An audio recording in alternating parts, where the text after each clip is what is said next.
waxaan ugu baaqayaa marka ugu dambeyntii madaxweynaha jamhuuriyadda federaalka ah iyo dadka hadda filla Soomaaliya xukunkeeda hayaa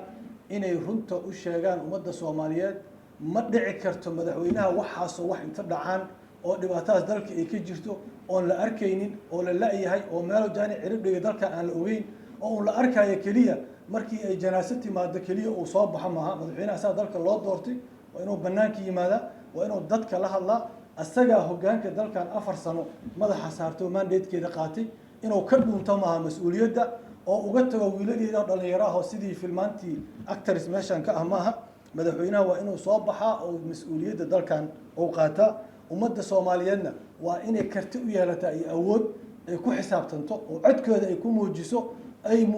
dawladihii kuwan ka horeeyay waa la xisaabtami jiray waxa oo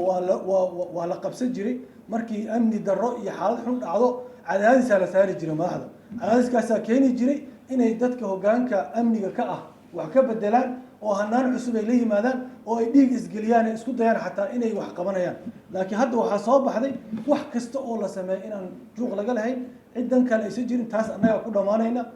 idinka shacabka ku dhamaanaya ummadda Soomaaliyeedna ku hodmaysa taas la rabaa inaan iska joojino oo aan u soo jeesano runtii inaan la xisaabtano qoladan talada haysa hadiina xisaab iyo wax noo hayna marka xisaabtanana aan isku tashano oo aan talo qaran iyo talo umadeed iyo talo Soomaaliyeed oo isku nimaadno dadkan waa dad karti leh dad noocaan oo kale taa qaab daran hore isaga xoreeyeen noocay rabaan ahaadaan